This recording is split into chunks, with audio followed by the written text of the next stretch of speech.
meus irmãos, nesse ano que se começa, que está iniciando, temos aí 365 dias pela frente, alguns feriados prolongados, algumas pessoas já até têm programação para os feriados prolongados que vão acontecer ao longo do ano, quem me dera, mas a gente sempre começa o ano fazendo planos, buscando oportunidades, com muitas expectativas, mas quem imaginou em janeiro do ano passado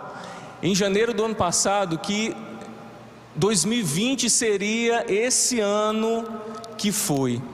Quem imaginou em janeiro do ano passado que viria uma pandemia, uma palavra que a gente não sabia nem que existia, ninguém nunca tinha ouvido falar pandemia, estou exagerando que ninguém sabia que existia, né? Mas depois começou a fazer parte das nossas conversas do dia a dia, né? No encontro com a família, troca de mensagens pelo celular. E de repente as ruas ficaram abandonadas, desertas, o comércio ficou fechado, as igrejas ficaram com as portas fechadas, a gente ficou impedido de se reunir, e hoje a gente ainda está vivendo dentro dessa pandemia, o que está nos impedindo de fazer algumas coisas, por isso está todo mundo aí de máscara, né? A gente está ainda tomando alguns cuidados. Então, nas piores das previsões de 2020, ninguém imaginaria que seria um ano tão maluco como foi, um ano tão difícil, um ano de planos frustrados assim em suas totalidades.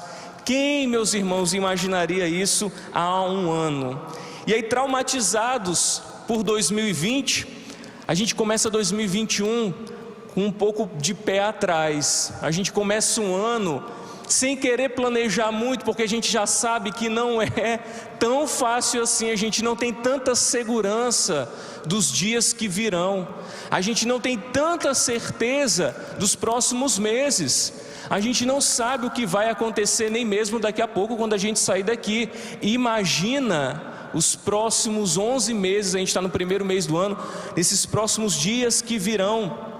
Então muitas pessoas estão se perguntando nesse momento se é realmente um feliz ano novo, ou se não é ainda trauma, se ainda não é medo, ainda não são marcas de 2020 que estão marcando o nosso coração, e por isso a gente ainda está com esse calendário novinho aí nas mãos, mas com muito medo de marcar algumas programações, porque a gente não sabe o que virá por aí.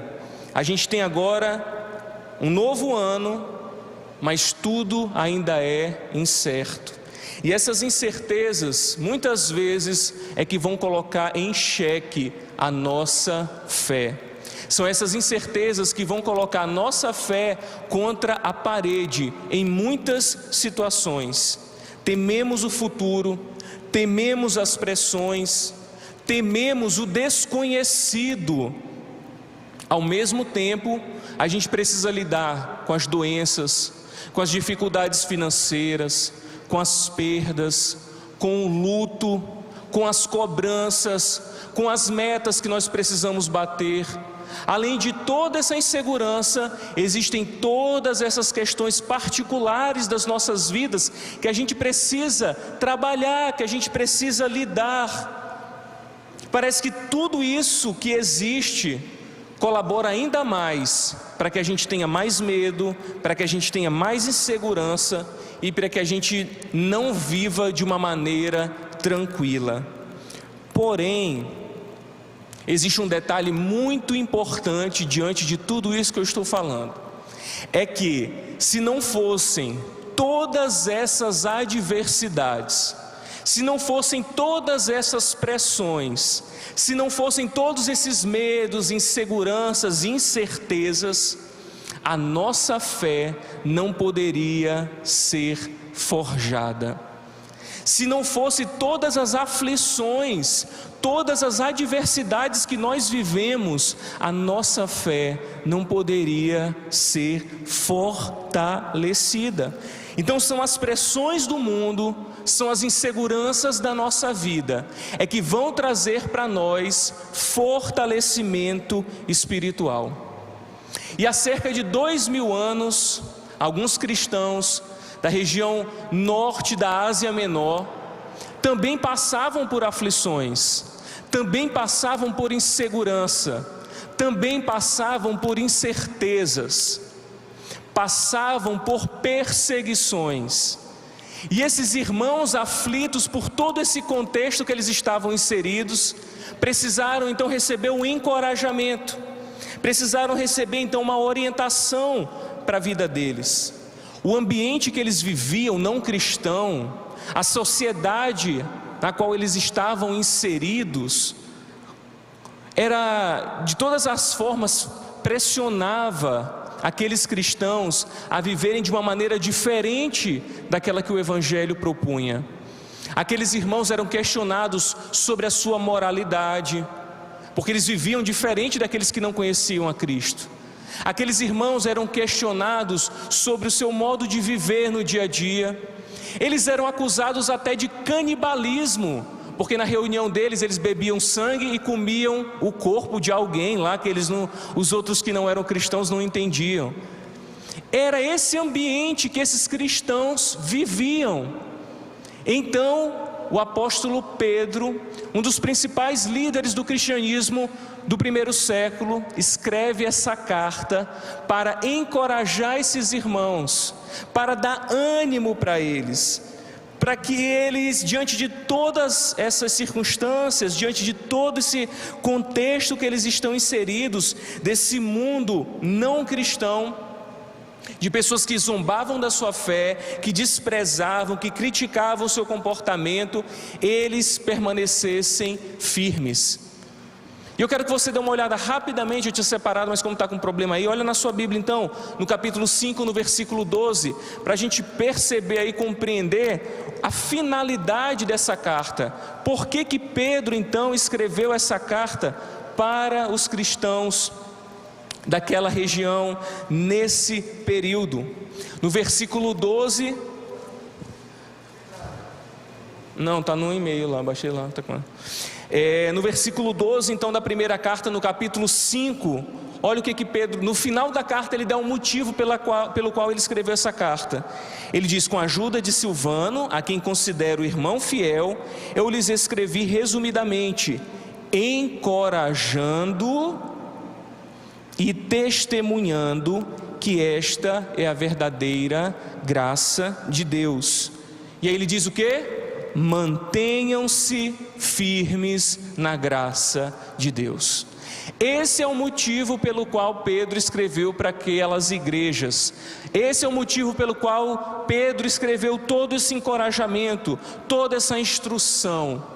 É pela graça de Deus, é para o fortalecimento espiritual daqueles irmãos que Pedro então escreve essa carta, dizendo: olha, vocês estão vivendo tudo isso, o mundo que vocês estão inseridos é caótico, a perseguição é grande, é do vizinho, é dos governantes regionais, vocês estão passando por situações muito complicadas, mas eu quero dizer para vocês: fiquem firmes, permaneçam firmes na graça de Deus. E é esse versículo então que vai nortear essa carta, e esse versículo que deu origem então à nossa série, e que vai nortear as nossas reflexões nos próximos domingos aqui na base. É com esse objetivo de fortalecer a fé daqueles irmãos, de encorajá-los a olhar para aquilo que Deus tinha feito por eles, que Pedro diz então: permaneçam firmes, mantenham-se firmes. E é esse o objetivo da nossa série nessas próximas semanas. Por meio das nossas reflexões, nós vamos então encorajar vocês a permanecerem firmes diante de um ano incerto que se inicia, diante das pressões que irão se levantar contra nós. Eu gostaria muito, meus irmãos, de começar esse primeiro domingo profetizando muitos milagres e muitas bênçãos, mas eu sonhei, eu orei, eu pedi para Deus me revelar, mas Ele não me mostrou nada. Então, como Ele não me deu nenhuma profecia para eu profetizar para vocês aqui, nenhum adivinhamento, então só vou ter que olhar para as Escrituras e compartilhar com vocês o encorajamento de permaneçam firmes. Nós não sabemos o que virá, nós não sabemos quais serão os nossos dias daqui para frente, como serão. A única coisa que nós precisamos nos apegar é permanecer firmes na graça de Deus. E nesse primeiro episódio da nossa série, nós vamos falar sobre vivendo com esperança, apesar da insegurança. E o texto que nós vamos refletir hoje é 1 Pedro, capítulo 1, versículos de 3 a 9. 1 Pedro, capítulo 1, versículos de 3 a 9. A versão que eu vou ler aqui é a NVI, a Nova Versão Internacional. Mas você pode acompanhar aí na Bíblia que você tiver, se eles conseguirem colocar ali, a gente acompanha na projeção. Diz assim a palavra de Deus: bendito, aí, deu. Vou colocar lá para quem tiver. Esse é o nosso tema de hoje. Vou colocar aqui a projeção para quem não tiver a mesma versão, essa que eu estou lendo aqui, tá? Bendito seja o Deus e Pai de nosso Senhor Jesus Cristo, conforme a sua grande misericórdia. Ele nos regenerou para uma esperança viva, por meio da ressurreição de Jesus Cristo dentre os mortos, para uma herança que jamais poderá perecer, macular-se ou perder o seu valor. Herança guardada nos céus para vocês que, mediante a fé, são protegidos pelo poder de Deus, até chegar à salvação, prestes a ser revelada no último tempo. Nisso vocês exultam, ainda que agora, por um pouco de tempo, devam ser entristecidos por todo tipo de provação. Assim acontece para que fique comprovado que a fé que vocês têm, muito mais valiosa do que o ouro que perece, mesmo que refinado pelo fogo, é genuína e resultará em louvor.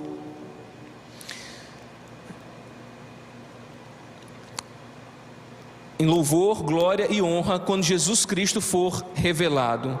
Mesmo não o tendo visto, vocês o amam, e apesar de não verem agora, creem nele e exultam com alegria indizível e gloriosa, pois vocês estão alcançando o alvo da sua fé, a salvação das suas almas. Vamos orar?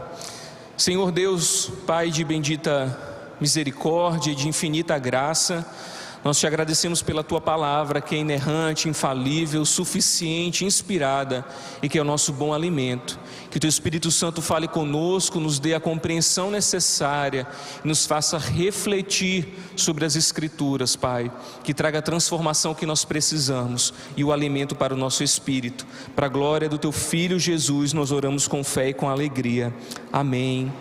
E graças a Deus. Então hoje, meus irmãos, com esse texto, nós vamos ver 3 motivos para viver com esperança em meio à insegurança. E o primeiro motivo que eu quero compartilhar com vocês aqui hoje está nos primeiros versículos, que é: há uma herança garantida. Esse é o primeiro motivo pelo qual nós devemos viver com esperança, apesar da insegurança. O texto começa com esse louvor, o que a teologia vai chamar de doxologia, que são esses escritos de exaltação a Deus, de adoração a Deus. Ele vai dizer: bendito seja o Deus e Pai do nosso Senhor Jesus Cristo. Então Pedro faz logo de início aí desse trecho uma adoração, um louvor a Deus. E esse motivo de louvor, esse motivo de gratidão de Pedro está pela grande misericórdia de Deus. O que Pedro está fazendo aqui logo no início, para encorajar, para animar aqueles irmãos, é fazer com que eles percebam que Deus é grandemente misericordioso. E o que é a misericórdia de Deus? É livrar-nos daquilo que nós merecíamos. A misericórdia de Deus é um ato de Deus de nos poupar daquilo que a gente merecia receber. Ora, se lá no Éden nós brigamos com Deus, nós rompemos com o Senhor, nós demos as costas para Deus, por meio de Cristo somos reconciliados com Deus, e agora o Senhor vai nos poupar da condenação que nós merecíamos. E isso é o ato de misericórdia de Deus para conosco. E Pedro percebe isso e já louva a Deus por grande misericórdia. Eu conheço até alguns cristãos que se acham merecedores. Estes dias eu vi uma pessoa orando, dizer para que o Senhor nos faça merecedores de alguma coisa. E eu fiquei pensando assim, não que Deus não possa nos transformar ao ponto de sermos merecedores, mas em momento algum, meus irmãos, seremos merecedores de alguma coisa. Nós já devemos ter gratidão e bendizer o nome do Senhor pelo simples fato dele nos poupar daquilo que nós merecíamos. Nós merecíamos morte, condenação, mas o Senhor é grandemente misericordioso. Bendito seja Deus e Pai do nosso Senhor Jesus Cristo. Esse é o motivo de gratidão de Pedro, esse é o motivo de louvor. E essa alegria então que enche o coração de Pedro ao escrever essa carta, ele então introduz a carta lembrando aqueles irmãos dessa grande misericórdia que está demonstrada em algo que é muito precioso, que é a regeneração. Essa grande misericórdia está demonstrada na regeneração, ou seja, Deus mudou a nossa história, Deus mudou o curso da nossa vida, Ele nos deu uma nova vida, agora somos uma nova criatura. Aqueles que estão em Cristo são nova criatura, eles então são regenerados. Eles agora são essa nova criatura em Cristo Jesus, por conta da morte e da sua ressurreição. E Pedro vai chamar essa regeneração de esperança viva. E é importante a gente compreender tudo isso, porque olha só a ideia que Pedro vai construindo ao escrever para esses irmãos. Ele vai louvar a Deus, porque Ele é misericordioso de nos poupar da condenação, porque Ele nos regenerou para uma viva esperança.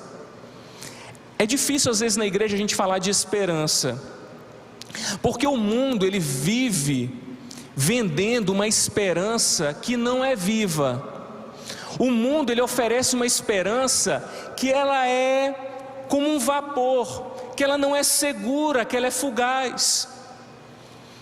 O ano começa e alguns prometem assim: olha, esse ano eu vou te conseguir uma oportunidade de trabalho, um emprego. Aí enche o coração da pessoa de esperança, de expectativa.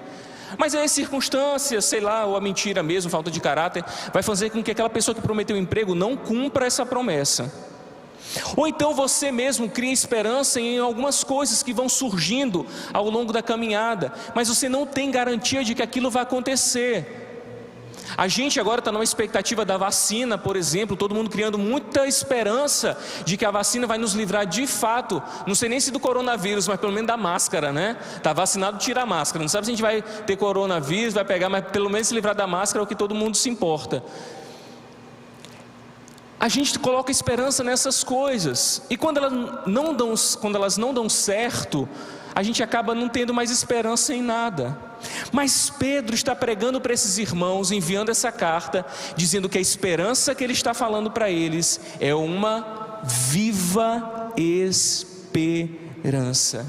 Se ela é viva, como tudo aquilo que é vivo, ela é crescente, ela dá vida, ela amadurece, ela se desenvolve. É dessa esperança que Pedro está falando. Essa esperança é viva, porque ela vem do próprio Deus, ela é viva. Mas essa esperança ela é diferente. Sabe por quê? Porque Pedro é herança. E a morte de Jesus nos incluiu no seu testamento e nos garantiu essa herança. Paulo escreveu lá aos Romanos no capítulo 8, versículo 17, que agora em Cristo nós somos herdeiros de Deus e co-herdeiros com Cristo. Agora nós temos direito a essa herança. E o direito a essa herança não é porque a gente merece, porque ninguém recebe herança porque merece. A gente recebe herança porque é um direito. Até porque depois que a pessoa morre, que ela deixa a herança, ela não pode ficar escolhendo: aquele filho lá não foi um bom filho não, aquele ali eu não vou deixar nada para ele. Não existe isso. Recentemente, os irmãos sabem, em outubro do ano passado, né, minha avó faleceu, a mãe do meu pai. E são 7 filhos. E minha família não tinha, uma família rica, não tinha nada, minha avó só tinha a casa dela. E tinha que dividir uma casa para 7 filhos. Aí depois assim, dividir para 7, vai dar briga, né? Não, 2 meses e meio já tinha inventado, já vendido a casa, já tinha dividido. Foi tudo assim muito tranquilo. E eu fiquei pensando, se fosse por merecer, meu pai era o primeiro, e se meu pai estiver assistindo, coitado, é o primeiro a não merecer, né? Que ele estava falando disso. Mas é porque a gente estava falando disso desses dias, se eu não merecesse, mas herança não é merecimento. Não que meu pai não seja um bom filho, mas é o problema dele com a família dele. Mas enfim, vamos deixar para lá. Ô pai, se eu estiver assistindo aí, perdoa, que eu compartilhei aqui seus defeitos.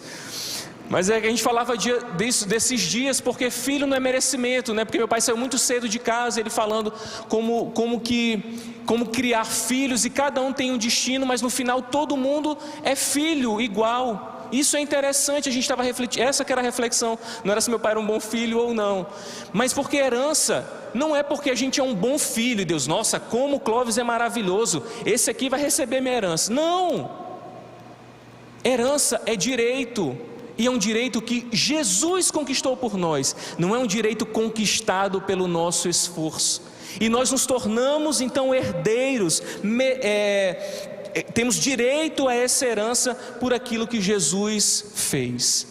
E diferentemente, meus irmãos, da herança do mundo, diferente das coisas que o mundo pode nos dar, às vezes quando a gente fala de herança, a gente vê famílias, né, que brigam, irmãos que deixam de se falar, a gente vê às vezes até em filme, novela, filho que trama para o pai, para a mãe morrer, para ficar com dinheiro, com a fortuna lá dos pais. Mas aqui quando a gente olha para as escrituras, essa herança, ela é diferente de tudo aquilo que a gente conhece, de tudo aquilo que a gente tem como referência de herança. A primeira coisa que Pedro está nos dizendo é que essa herança jamais poderá perecer. E a palavra que Pedro usa aí para dizer que essa herança jamais pode perecer, significa que ela nega essencialmente a natureza mortal e corruptível dos nossos corpos orgânicos. O que isso quer dizer? Quer dizer que é uma herança que não vai se estragar. É uma herança que pode passar o tempo que for, que ela vai estar lá preservada, ela não vai se deteriorar. Uma pessoa que recebe uma casa de herança, por exemplo, isso acontece muito aqui em São Luís com os casarões do centro histórico. Tem casarão lá que está se acabando, caindo, porque é herança, aí tem um monte de filho para dividir, não tem dinheiro para arrumar o casarão, não vende e fica lá o quê? Se desgastando até a hora que não vai valer nada, não é verdade? Acontece muito isso aqui na nossa cidade. Mas o que Pedro está dizendo para aqueles irmãos é que a herança que eles têm, ela é viva, porque ela não vai se desgastar, ela não vai estragar, ela não vai perecer. Mas não somente isso, essa herança também jamais poderá macular-se. A palavra que Pedro usa aí originalmente no grego tem o sentido de sem pecado, sem mancha. Não pode ser infamada, é uma herança que não pode ser maldita e que não pode ser marcada pelo pecado. Meus irmãos, apesar de sermos nova criatura, como eu falei ainda há pouco, como ainda estamos inseridos aqui nessa vida, nessa terra, a nossa caminhada ainda é marcada pelo pecado, a gente ainda peca, a gente ainda tropeça, a gente ainda ofende ao Senhor com pecados que nós cometemos no dia a dia. Porque nós somos nova criatura, isso quer dizer que nós temos uma nova condição espiritual. Mas não que a gente deixe de ser humano, senão Deus nos tirava desse corpo e nos dava um novo corpo logo quando a gente se convertesse. Mas não é isso que acontece. Então ainda somos marcados, ainda temos marca do pecado, ainda somos manchados pelos pecados que nós cometemos todos os dias. Mas um dia nós receberemos uma herança, que o pecado não irá mais manchar a nossa vida. Um dia receberemos uma herança que não poderá ser maculada, não poderá mais ser ferida, ela será preservada em santidade e pureza. Que maravilha, irmãos! Essa é a herança que Pedro estava falando para aqueles irmãos. Mas não apenas isso, não somente não perecer e não somente macular-se, mas essa herança jamais poderá perder o seu valor. E a palavra que Pedro usa aí para perder o valor é uma flor que jamais seca, que jamais murcha. Que cena bonita, meus irmãos! Imagina uma flor que jamais vai murchar, que jamais vai secar. Flor é um negócio que é caro. Você já foi numa floricultura comprar flores para alguém? Eu já fiz isso, acho que até já contei aqui. Uma vez no serviço, aniversário, logo quando eu casei, vou ser romântico, vou mandar um buquê de flores para Maria Fernanda. Fui lá na floricultura, essa daqui, essa é cara. Não, então essa daqui, mais baratinho um pouquinho, porque flor é cara. Por isso que eu já disse também, quando eu morrer, se eu morrer antes de vocês, não mandem flores lá para o meu coisa, não gastem dinheiro com vocês com flor. Compra cesta básica, compra a Bíblia, manda para a missão, dá uma oferta para a igreja, não compra coroa de flor, não manda, que lá no céu tem flor mais bonita que essas que vocês vão mandar. Mas enfim, eu mandei flores lá, comprei um buquê de flores, mandei para o serviço lá dela, né, e tal, fiquei só esperando aqui, toda hora olhar para o celular, esperando ela, sei lá, mandar aqui a mensagem, dizendo que ela recebeu as flores. Aí ela me ligou, amor, tu que me mandou flores? Eu já contei isso aqui. Aí eu disse, né? Tipo, alguém mais poderia fazer isso. E aí tu, muito obrigado, Miguel. Muito obrigado e tal, aquela buquê de flores, chegou em casa botando um vaso, mas dura lá uma semana, sei lá. Foi caro, e aquelas flores todas vão estragar, fica até fedendo, né? Fica um cheiro. Eu não gosto de cheiro de flor, gente. Tem cheiro de cemitério para mim. Quem gosta, beleza, tudo bem, eu respeito. Mas eu não gosto. Então, eu gosto de olhar assim, tá bonito, mas cheirar não gosto. Então vai lá ficando feia, murcha.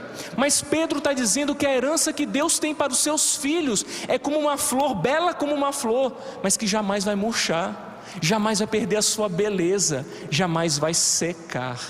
Meus irmãos, essa herança viva nada mais é do que o nosso novo corpo glorificado em Cristo Jesus. Esse corpo que nós temos hoje, ele se desgasta, ele é afetado por coronavírus, por outros vírus e por outras coisas. Ele se desgasta com o tempo. Ou você acha que você está com a mesma carinha de janeiro de 2020? Não está não, já deu uma envelhecidinha.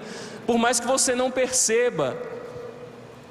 Uns engordam, outros emagrecem, outros ficam mais velhinhos, tem uns que dão uma rejuvenescida porque gastam dinheiro para dar uma esticada. Ok, mas de fato envelhecemos, nos desgastamos, mas chegará um dia que o Senhor nos levará para junto dele e receberemos um novo corpo, onde o pecado não vai tocar, onde o valor não será perdido e ele não será mais desgastado, porque como o corpo de Cristo, ressuscitado, glorificado, não precisamos mais nos preocupar com as coisas dessa terra. E Pedro está dizendo, essa herança é para vocês. Que maravilha, irmãos. Precisamos nos alegrar com isso. Quando você for diante do espelho e olhar aquela ruguinha, lembra, um dia vou ter um corpo que não vai mais ter ruga. Eu não sei se quando chega lá Deus dá uma repaginada, eu não sei direito, mas no jeito que chegar lá, dali não piora, esse eu garanto, depois não fica pior. Mas é esse corpo que nós vamos receber. Mas esse motivo para nós termos esperança, porque temos essa herança garantida, Pedro continua dizendo, na parte B do versículo 4, herança guardada nos céus para vocês, que mediante a fé são protegidos pelo poder de Deus, até chegar à salvação prestes a ser revelada no último tempo. Isso quer dizer, meus irmãos, que não apenas essa herança está guardada para nós nos céus, mas nós mesmos estamos sendo guardados pelo poder de Deus.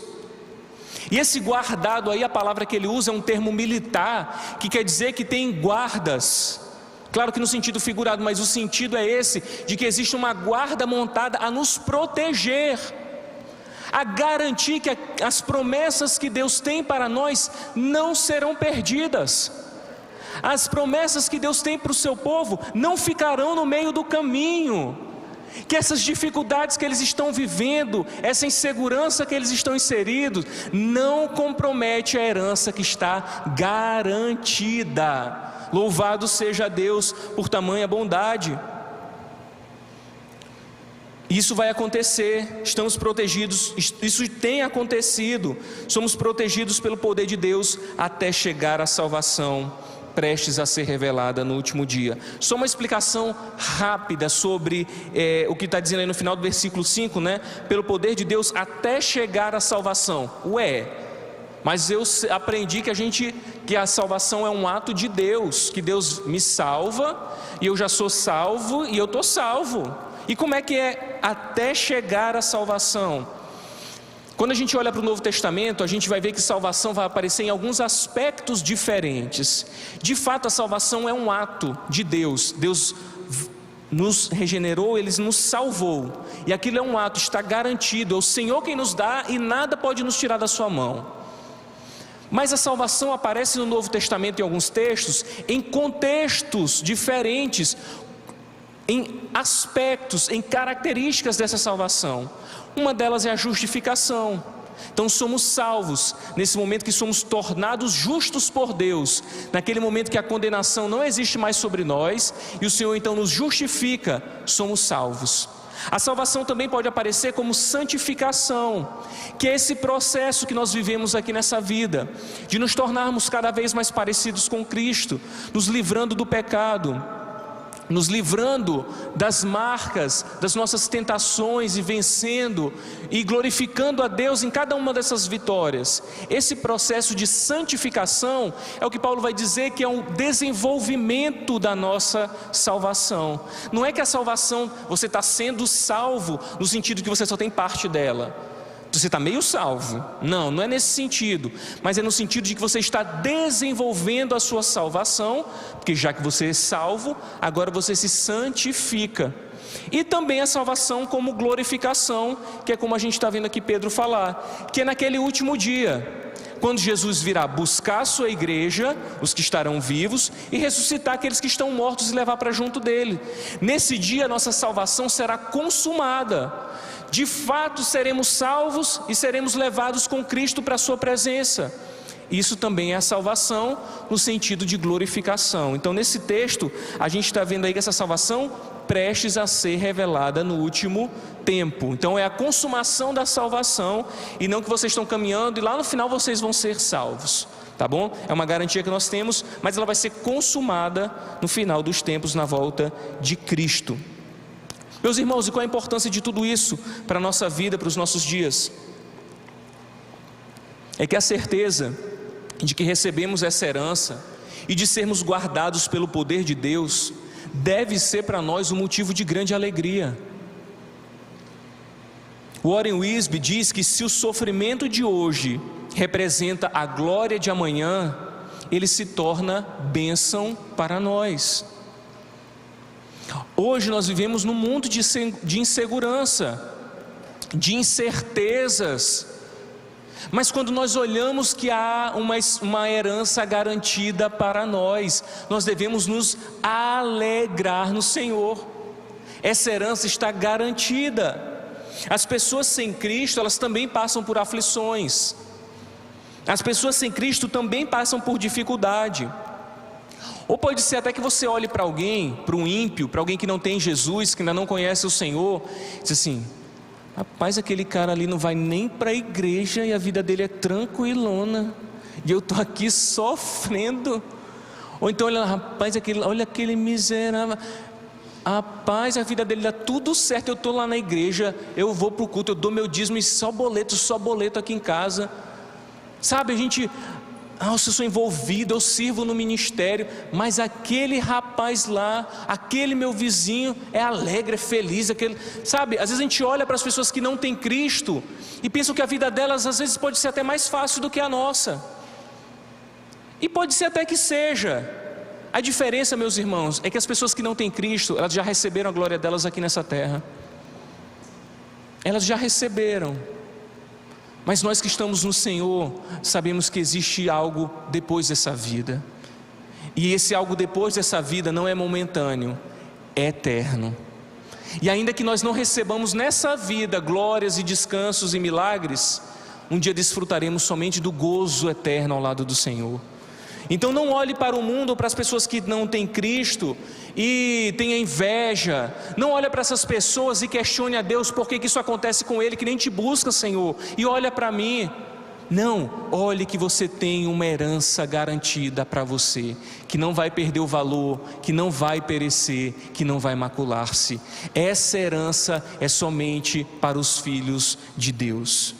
Mas esse não é o único motivo pelo qual nós devemos ter esperança em meio à segurança. Nós temos um outro motivo, É porque há um propósito para o nosso sofrimento. Versículos 6 e 7. Vamos ver o 6 primeiro.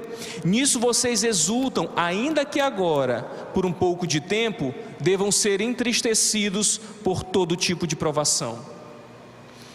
Pedro diz: exultem.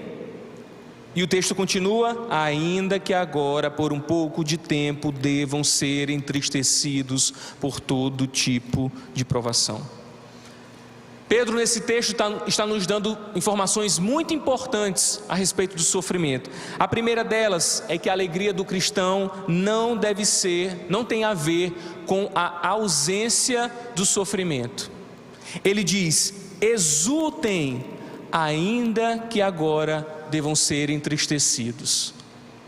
A alegria do cristão, meus irmãos, não tem a ver com as circunstâncias. E esse é um dos grandes paradoxos da nossa caminhada. Exultem, ainda que sejam entristecidos.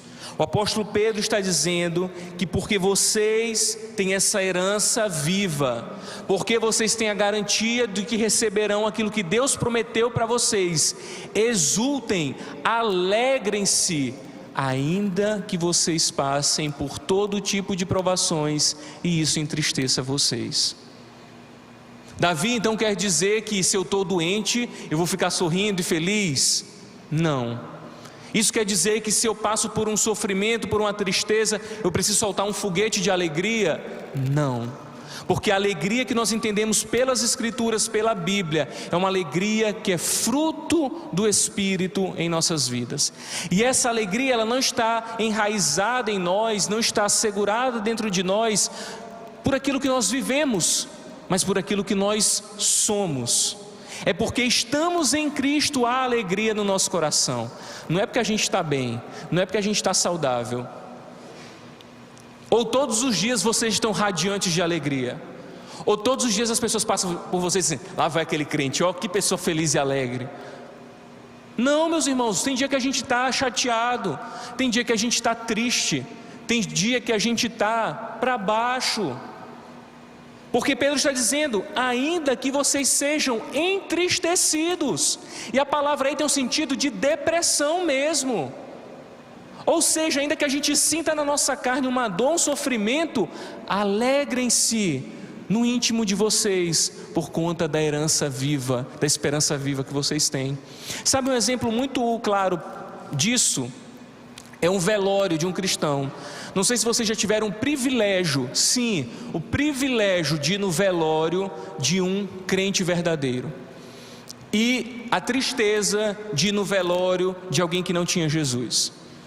O velório de um cristão, você chega lá, você vê as pessoas chorando pela saudade, lamentando a perda daquela pessoa, sentindo falta daquela pessoa que se foi. Não quer que quando eu morrer, se eu morrer antes de vocês, cara, que bom que o pastor morreu. Não, não é isso que eu quero que vocês estão dizendo. Mas com certeza eu vou estar melhor do que todos vocês. Então chore assim: que saudade de Davi, ele era até legalzinho. Mas olha, ele está lá na glória, tá? Então não fiquem muito tristes assim, só um pouquinho. Mas não tanto. Mas por quê? Porque quando um cristão morre, meus irmãos, a gente tem certeza de que ele fechou os olhos aqui e abriu na presença de Deus. Isso é maravilhoso. Agora vai no velório de quem não tem Jesus. É um sofrimento, é um lamento, é uma dor que dói até na gente que vai lá tentar consolar alguém. Há um desespero para aqueles que não têm, porque a vida acabou ali. Mas o Senhor Jesus nos diz que aqueles que morrem nele, ainda que fechem os seus olhos, ainda que o seu corpo e o seu coração pare de funcionar, viverão eternamente. Ainda que morramos, viveremos. Esse é um exemplo típico. Ou seja, ninguém vai fazer uma festa num velório de ninguém, mas existe uma alegria, um consolo de se despedir de alguém que está agora em Cristo Jesus. É só uma ilustração para a gente perceber que estar alegre em Cristo, exultar, não tem a ver com deixar de se entristecer e de sofrer. É um paradoxo que só os crentes verdadeiros conseguem viver. Então, o primeiro ponto desse sofrimento, nesse propósito do sofrimento, a informação que Pedro nos dá é essa, que a alegria do cristão não tem a ver com a ausência do sofrimento. A segunda informação que ele nos dá aí no texto, é interessante também, é que a provação ela é variada. O que ele vai nos dizer aí no versículo? Ainda que agora, por um pouco de tempo, devam ser entristecidos por todo tipo de provação. No grego, todo tipo quer dizer todo tipo mesmo, não quer dizer outra coisa. Uma variedade. Pedro está dizendo para aqueles irmãos: independentemente daquilo que vocês estejam passando, ou seja, o cristão passa por tudo. Ou vocês acham que não teve nenhum crente que morreu de Covid? Ou quantos de nós não tivemos, né? Ou eu tive, Maria, alguns irmãos aqui também tiveram. Ou quantos irmãos, vamos agora primeiro para esse contexto aqui, eles viviam perseguição das estruturas locais. É cristão? Sai da sua casa, perdi sua propriedade, perdi a casa, vai para a rua. Era desse jeito.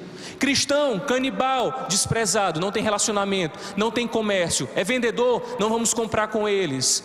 Era isso que eles viviam, meus irmãos.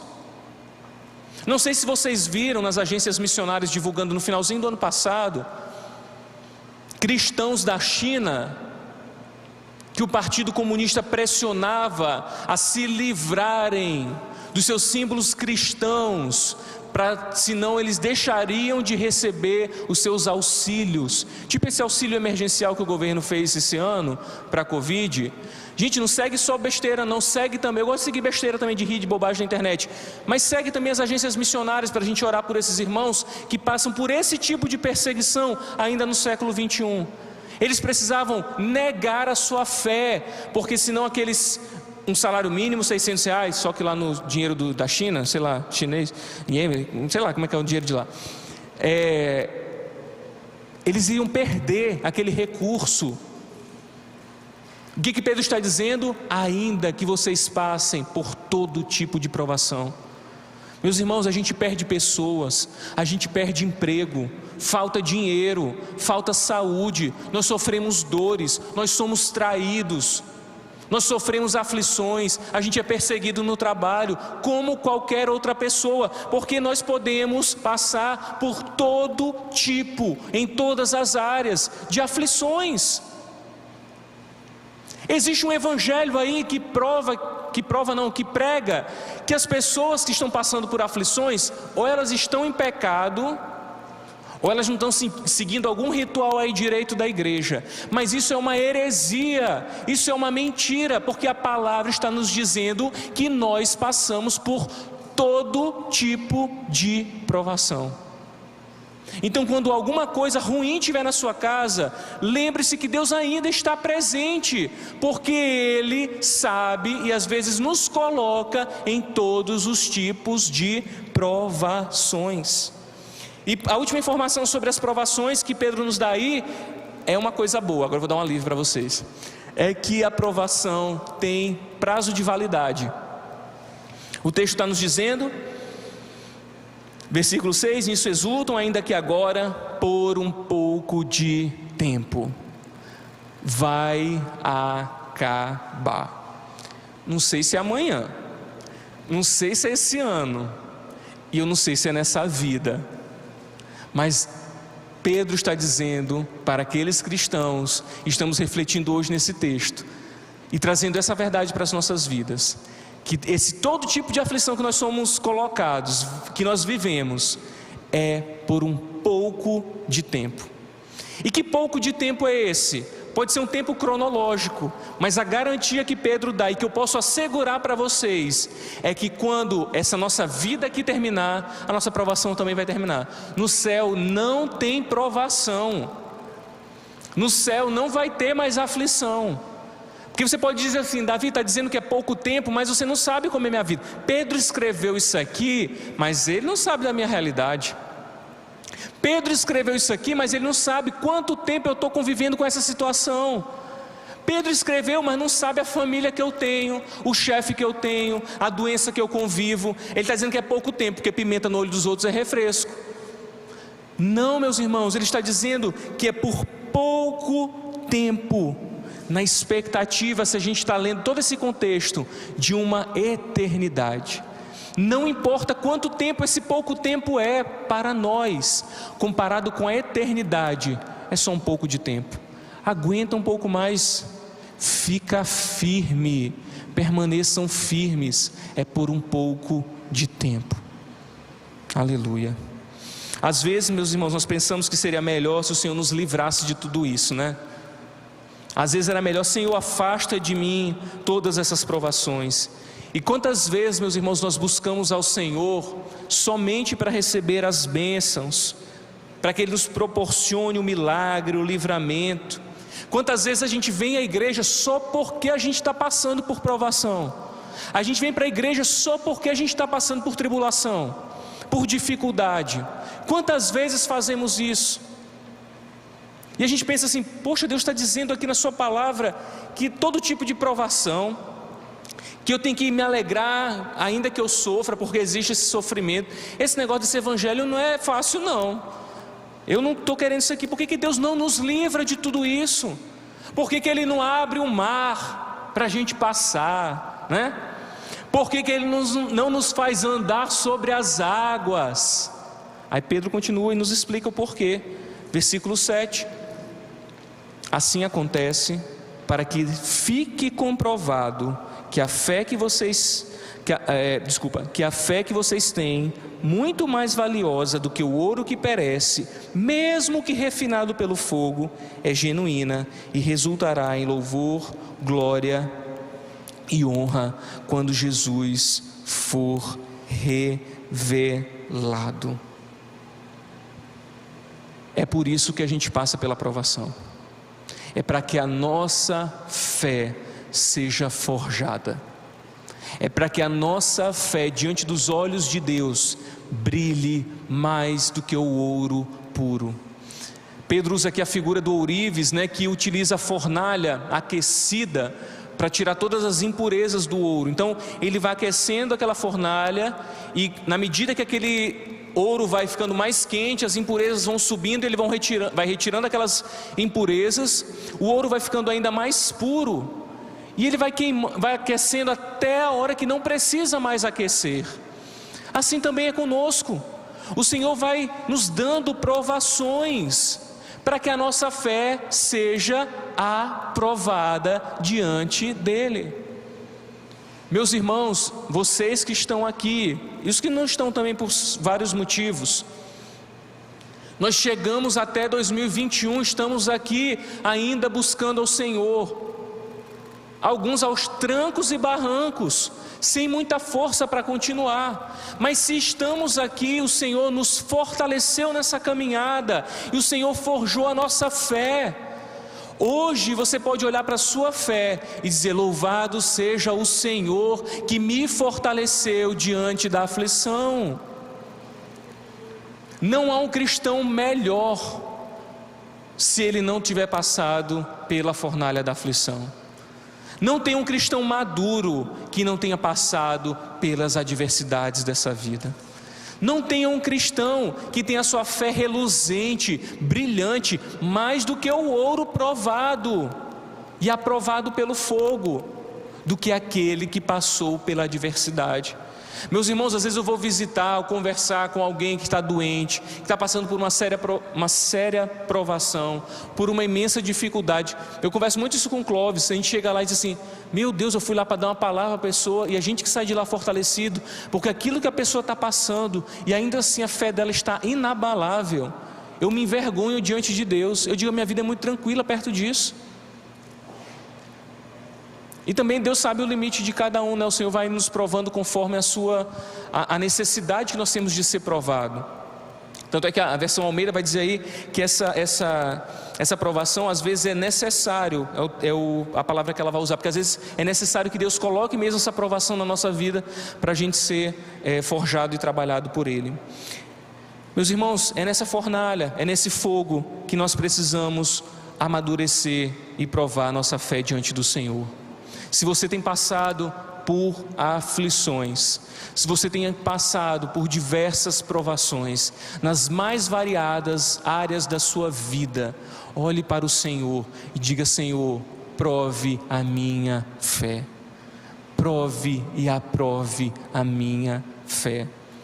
O cristão que passa pela aflição é um cristão que está tendo o privilégio de colocar diante do Senhor uma fé agora que brilha, uma fé pura. O que seria da nossa fé se nós não passássemos por adversidades? Que fé era essa? Fé em quê? Fé na fé? Fé de pensamento positivo, vai dar tudo certo? Não. É a fé que crê, ainda que as coisas estejam difíceis. É a fé que crê diante da insegurança, da incerteza de um ano que está só começando e que a gente não sabe como é que vai ser nos próximos dias. Essa é a fé que o Senhor busca dos seus filhos. Essa é a fé que Ele nos dá a oportunidade de experimentarmos e desenvolvermos. Tem uma música do Resgate no refrão, que ele vai finalizar o refrão dizendo assim: atravessar o deserto e depois de tudo ainda crer na promessa. Depois de atravessar o deserto, depois de tudo, depois de todas as aflições, ainda assim crer nessa viva esperança. Quando compreendemos, meus irmãos, que nossos sofrimentos são pedagógicos, o nosso olhar sobre essa vida, ele muda completamente. As provações, elas são o exame necessário para revelar o alicerce da nossa fé. As provações são o exame necessário para revelar o alicerce da nossa fé. Se a gente foge das dificuldades, como é que a gente pode provar a nossa fé? 2020 foi uma grande peneira espiritual.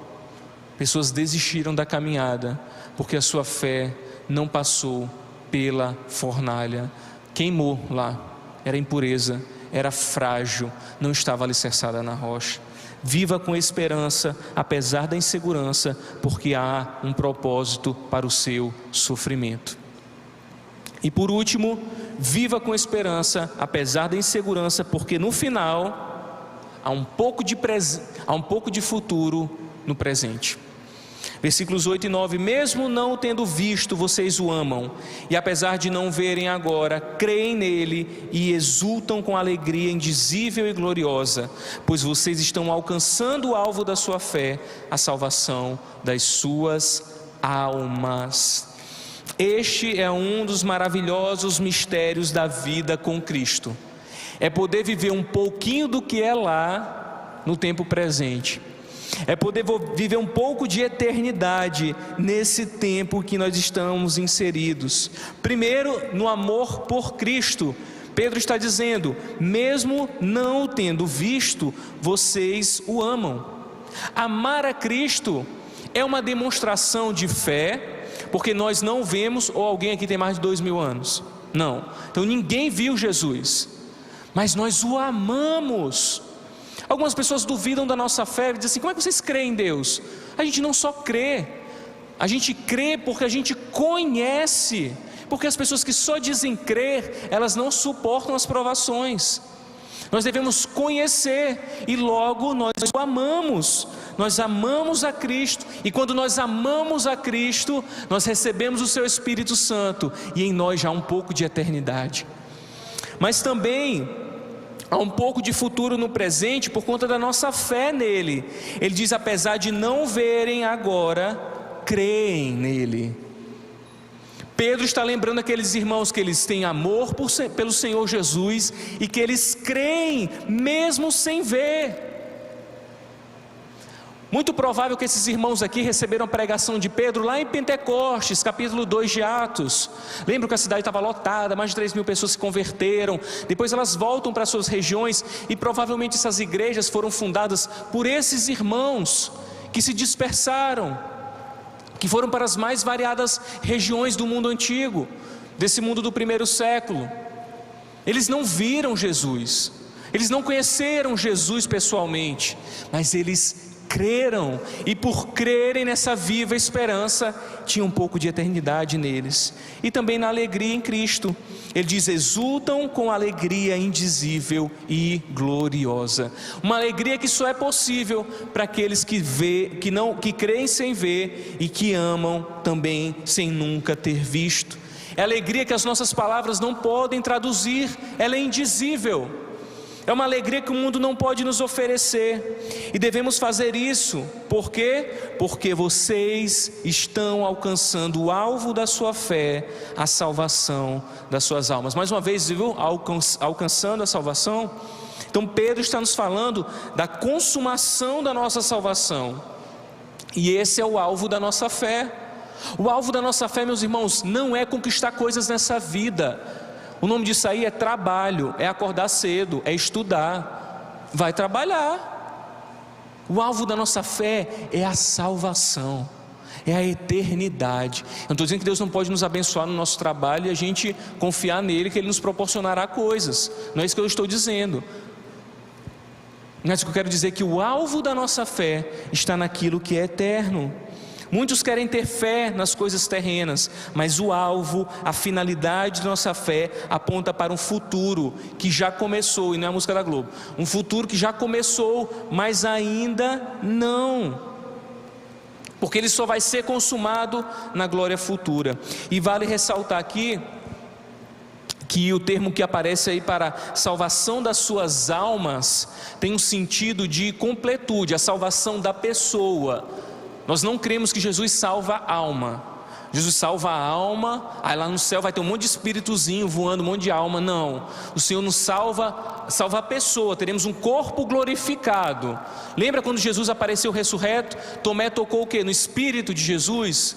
Não, tocou no seu corpo glorificado, ele sentiu. É esse mesmo corpo que o Senhor promete nos entregar no dia da nossa glorificação. Então, a salvação das nossas almas quer dizer a salvação do indivíduo, tá? E não a salvação do nosso espírito. Lá vai ter um monte de... Quer ver espírito, vai lá para o cemitério. Eu não quero, Deus me livre, não quero nem ver essas coisas, tenho medo. Desculpa, gente, diz que eu não ia mais brincar com esses negócios. Para finalizar, uma frase de Charles Spurgeon que diz, uma frase famosa dele, que é: uma fé pequena leva a alma ao céu, mas uma grande fé traz o céu para a terra. Uma pequena fé leva a alma ao céu, mas uma grande fé traz o céu para a terra. Meus irmãos, se nós temos fé, e uma fé forjada, alicerçada na palavra do Senhor, nós podemos viver um pouquinho de céu aqui na terra. Quando nós nos reunimos aqui como igreja e cantamos para o Senhor, quando nos cumprimentamos, quando oramos uns pelos outros, quando compartilhamos a palavra de Deus, é um pouquinho de céu na terra, é um pouquinho de esperança nesse mundo caótico, é um pouco de alegria nesse mundo inseguro que nós temos aí fora. Temos isso, que maravilha, o mundo não tem, mas podemos compartilhar com aqueles que ainda não conhecem, trazermos para essa presença maravilhosa. E eu quero concluir, meus irmãos, primeiro dizendo que eu não estou aqui como profeta do caos e trazer esperança, porque esse ano não vai ser péssimo. Não é isso que eu estou querendo dizer, pelo amor de Deus. Deus também não me revelou que o ano vai ser problemático, não é nada disso. E nem estou querendo fazer apologia ao sofrimento. Quanto mais sofrer é melhor. Não é isso que eu estou dizendo. O que eu quero através dessa reflexão e de todas as outras que nós vamos fazer ao longo do mês, é que a gente saia aqui preparado para o dia bom e para o dia mau. Salomão escreveu em Eclesiastes capítulo 7, versículo 14: um dia bom, goza do bem, mas no dia da adversidade, lembre-se que Deus fez tanto um quanto o outro. Então teremos dias bons de regozijo, de alegria, mas poderemos ter dias difíceis. Então permaneçam firmes. Então vamos permanecer firmes. Leva para sua casa para você refletir e aplicar. Primeiro, peça a Deus que te faça aprender aquilo que Ele quer te ensinar diante das provações. Na sua oração diga: Senhor, me faz aprender aquilo que o Senhor quer me ensinar. Porque às vezes a gente dá uma de burraldo, a gente fica lá: não estou entendendo, não quero compreender. Não, Senhor, me ensina. A gente só quer: Senhor, me livra. Não, Senhor, me ensina. Porque depois tu passa de novo pela mesma coisa e não sabe lidar com a situação, porque não aprendeu. Diga: Senhor, me ensina. Segundo, não esqueça que as provações são o trajeto, é o caminho, não é o destino. Você não vai morrer na provação. Lá não é o nosso destino final. A provação é só a caminhada. Um dia chegaremos ao destino, na presença de Deus. Terceiro é que a aprovação de Deus não é castigo, é necessidade para forjar a nossa fé. É necessário que a gente passe por provação, para que sejamos cristãos maduros. E por último, não se esqueça que você já é filho, que você já é herdeiro, que você já é salvo, mas ainda não. O que eu quero dizer é que todas essas coisas já fazem parte daqueles que estão em Cristo Jesus. Mas não se preocupe, é isso aqui, mas ainda estou nessa dificuldade toda. Ainda não. Você ainda vai desfrutar de todos os seus direitos conquistados por Jesus na cruz. Você ainda vai desfrutar de todas as bênçãos do que o Senhor preparou para nós lá no céu de glória. Mas também já desfrutamos de algumas coisas aqui. Afinal de contas, temos o privilégio de termos os nossos olhos abertos e podermos cultuar o Deus vivo e poderoso. Quanto aqueles que ainda estão no curso desse mundo, não têm essa oportunidade, meus irmãos. Vamos orar.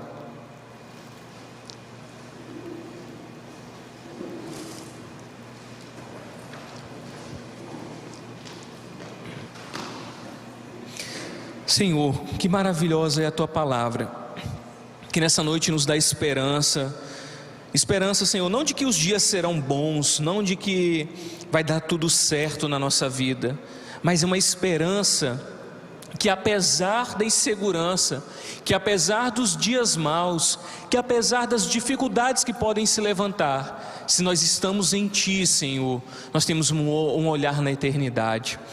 A esperança, meu Deus, que a Tua palavra traz para as nossas vidas, que é diferente da esperança que o mundo oferece, que é diferente das promessas que políticos fazem, que é diferente das promessas que amigos fazem, que homens fazem. As Tuas promessas, meu Deus, estão guardadas e garantidas no Senhor, e o Senhor não falha com as Suas promessas, o Senhor não falha com a Tua palavra. Eu peço então, Senhor, que quando a adversidade se levantar na minha vida, na vida dos meus irmãos, que eles se lembrem que há uma herança garantida. Quando a adversidade se levantar, que eles se lembrem que há um propósito para o nosso sofrimento. Quando a adversidade se levantar, que eles se lembrem que já vivemos um pouco do que é eterno no tempo presente. Obrigado, Senhor, porque a Tua palavra enche nesse dia o nosso coração de esperança, para um ano que está só começando, incerto, inseguro, mas em Ti está a nossa segurança, em Ti está a nossa confiança, em Ti está o nosso alicerce, em Ti, Senhor, nós damos passos seguros. Não estamos aqui, Senhor, para incentivar a igreja a dar passos de fé, a andar sobre as águas, nem mesmo abrir o mar. Nós só queremos, meu Pai, é que o Senhor esteja conosco.